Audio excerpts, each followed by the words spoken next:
कभी कभी किस्मत आपको ऐसे अनजाने रास्तों पर ले जाती है जहां जिंदगी और मौत के बीच सिर्फ एक पल का फासला होता है। तो अब कहानी शुरू करते हैं। एक हादसे के दौरान नाव खोने के बाद जेन बेहोश होकर एक अनजान द्वीप के किनारे बहकर आ गई थी। होश आने पर उसने देखा कि उसका दोस्त ब्रैड पास में पड़ा हुआ है। उसे राहत मिली कि वह अकेली नहीं है और जल्दी से उसकी तरफ दौड़ी। पर जब वह पास पहुंची तो उसकी सांसें अटक गईं। ब्रैड के पेट में एक बड़ा सा कोरल का टुकड़ा धंसा हुआ था। जेन का दिल बैठ गया। उसने जोर जोर से मदद के लिए चिल्लाना शुरू किया, लेकिन चारों ओर सिर्फ सन्नाटा था। कोई जवाब नहीं मिला। हिम्मत जुटाकर उसने ब्रैड की जैकेट की तलाशी ली और उसमें से एक फ्लेयर गन निकाली।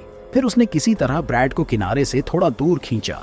वह समझ नहीं पा रही थी कि क्या करे, लेकिन उसे पता था कि सबसे पहले उसे कोरल का टुकड़ा निकालना होगा। उसने टुकड़ा निकालकर ब्रैड के घाव को अपनी शर्ट के टुकड़े से ढक दिया। ब्रैड ने धीरे से अपनी आंखें खोली और कांपती आवाज में सिर्फ एक सवाल किया, क्या तुमने उसे देखा? जेन उलझन में थी। वह समझ नहीं पाई कि ब्रैड किसकी बात कर रहा था। उसे लगा शायद उसे पानी की जरूरत है। वह फौरन जंगल की ओर भागी, जहां उसने एक नारियल ढूंढा और उसे पत्थर से तोड़कर पानी निकालने की कोशिश की। लेकिन जब वह वापस आई तो उसके हाथ से नारियल छूट गया। ब्रैड अब इस दुनिया में नहीं था। उसकी आंखों में आंसू आ गए, लेकिन इस सुनसान द्वीप पर उसे अपने लिए जीना था। जेन ने खुद को संभाला और द्वीप का पता लगाने के लिए निकल पड़ी। चलते चलते वह वापस उसी जगह पर पहुंच गई जहां से उसने शुरुआत की थी। ऐसा लग रहा था जैसे यह द्वीप उसे घेर रहा हो। निराश होकर वह फिर जंगल की ओर बढ़ी और वहां उसे कुछ पुरानी चीजें दिखाई दी। ये चीजें ऐसे पड़ी थीं जैसे इन्हें किसी ने बहुत समय पहले छोड़ दिया हो। वह फिर से मदद के लिए चिल्लाई, लेकिन हमेशा की तरह कोई जवाब नहीं आया। मजबूरन उसने एक बैग की तलाशी ली जिसमें कुछ दवाइयां मिली। थोड़ा और तलाशने पर उसे एक कूलर मिला जिसमें सील की हुई सोडा की बोतलें थीं। कूलर के पास कुछ पत्तों के नीचे उसने और भी चीजें देखी। एक छोटा धातु का डिब्बा, कुछ नाव का कपड़ा और खिलौनों से भरा एक बैग। तभी अचानक उसे एक अजीब सी आवाज सुनाई दी। वह डरते डरते उस दिशा में बढ़ी जहां से आवाज आ रही थी। आखिरकार उसने देखा कि आवाज एक खोखले पेड़ से आ रही है। जेन ने हिम्मत करके पेड़ में झांका। तभी एक चिड़िया उड़कर उसके चेहरे के पास से निकल गई। वह डर के मारे पीछे हट गई, लेकिन फिर खुद को शांत किया। जेन ने ब्रैड के मृत शरीर को बड़े बड़े पत्तों से ढक दिया। उसे महसूस हुआ कि अब वह पूरी तरह अकेली है। सूरज डूबने लगा था और उसे रात बिताने के लिए कोई सुरक्षित जगह ढूंढनी थी। तभी बारिश शुरू हो गई। जेन ने जल्दी से नाव के कपड़े से खुद को ढका और कुछ चीजों को बारिश का पानी जमा करने के लिए बाहर रख दिया। उसकी आंखें अब भी भारी थीं, लेकिन उसे किसी तरह इस रात को काटना था। अगली सुबह जब जेन समुद्र के किनारे जाती है तो उसके सामने का नजारा दिल दहला देने वाला होता है। ढेर सारी मरी हुई मछलियां किनारे पर बिखरी पड़ी होती हैं। जेन उन्हें एक बैग में इकट्ठा करने लगती है, लेकिन अचानक उसकी नजर एक विशाल मरे हुए शार्क पर जाती है। उस शार्क के शरीर पर गहरे घाव होते हैं जो साफ दिखाते हैं कि कोई खतरनाक जानवर उसे चीर फाड़ गया है। जेन खुद को संभालते हुए पत्थरों की मदद से मछलियों के सिर काटकर उन्हें कूलर में रख लेती है ताकि बाद में उनको खा सके। जब वह और खोजबीन करती है तो उसे एक बैग मिलता है जिसमें एक पुरानी नोटबुक होती है, लेकिन नोटबुक के सारे पन्ने गीले हो चुके होते हैं और उसमें लिखी सारी बातें धुंधली हो चुकी होती हैं। पन्नों के बीच एक तस्वीर होती है जिसमें एक जोड़ा मुस्कुरा रहा होता है। वह तस्वीर जेन के दिल में अकेलेपन की भावना और भी गहरी कर देती है। अब द्वीप पर घूमते हुए जेन को कुछ पत्थरों के ढेर और एक क्रॉस के आकार की टहनी दिखाई देती है। उसे धीरे धीरे एहसास होता है कि ये कब्रें हैं। यह देखकर उसे प्रेरणा मिलती है कि उसे भी अपने साथी ब्रैड के शरीर को सम्मान पूर्वक दफनाना चाहिए। वह रेत में एक गहरा गड्ढा खोदती है, ब्रैड के सड़े हुए शरीर को उसमें डालती है और उसे पत्तियों और रेत से ढक देती है। फिर वह लकड़ी के एक टुकड़े पर ब्रैड का नाम लिखकर उसकी कब्र को पूरा करती है। उस रात जेन कटे हुए पाल को लटकाती है जिसमें शार्क से मेल खाते हुए घाव होते हैं। फिर वह माचिस जलाकर मछलियां पकाने लगती है। लेकिन अगली सुबह उसे एक और बड़ा झटका लगता है जब वो देखती है कि ब्रैड का शरीर कब्र से गायब है और वहाँ खून फैला हुआ है। ये देखकर जेन समझ जाती है कि यहाँ उसके अलावा कोई और भी है जो कि बहुत खतरनाक है। डर से जेन एक पत्थर को टहनी पर बांधकर भाला बनाती है ताकि खुद की रक्षा कर सके। जेन उस शाम को एक लॉग लेकर आती है ताकि वो उस पर बैठकर आराम कर सके और जंगल में कुछ असामान्य होते हुए देख सके।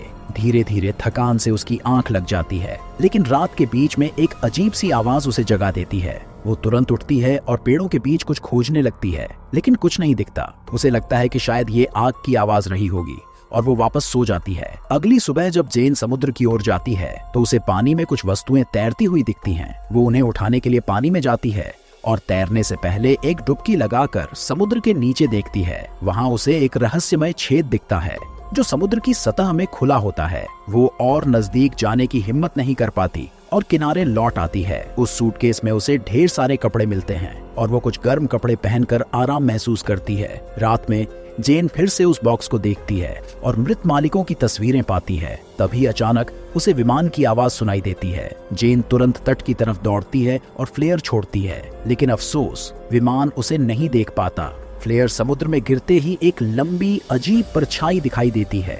जेन को एहसास होता है कि वह परछाई किसी राक्षस की है। वह डर के मारे कांपने लगती है और भागकर अपनी भाला उठाती है और वह जंगल में छिप जाती है और जल्द ही राक्षस द्वीप पर आता है।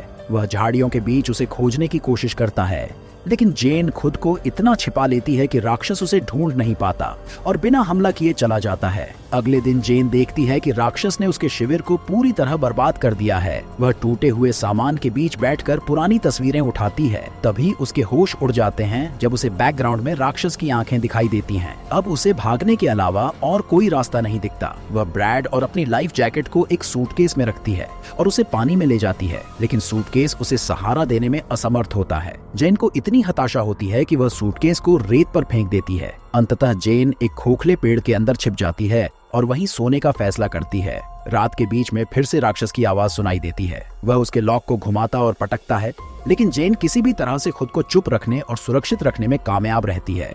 आखिरकार राक्षस ऊब जाता है और द्वीप चला जाता है। अब जेन दिन में मछलियां पकड़ती है और रात में पेड़ के अंदर छिपकर सोती है। वह धीरे धीरे अपने भाले से मछलियों को मारने में माहिर हो जाती है। एक दिन उसे एक छोटी शार्क मारने में सफलता मिलती है। वह उसे पेड़ पर लटका देती है, लेकिन राक्षस इसे भी खा जाता है। कुछ समय बाद लहरें एक और शव किनारे पर फेंक देती हैं। जेन जब उसकी जांच करती है तो देखती है कि वह राक्षस के घावों से बुरी तरह क्षत विक्षत हो चुका है और उसके पैर भी गायब हैं। वह इसे फिर से पेड़ पर लटकाती है ताकि राक्षस इसे खाकर उसकी तरफ न आए। एक रात जब जेन सो रही होती है तभी विमान की आवाज फिर से सुनाई देती है, लेकिन दुर्भाग्यवश राक्षस भी उसी वक्त आ जाता है। जेन अपने छेद में छिपी रहती है और उसकी सांसें तेज हो जाती हैं।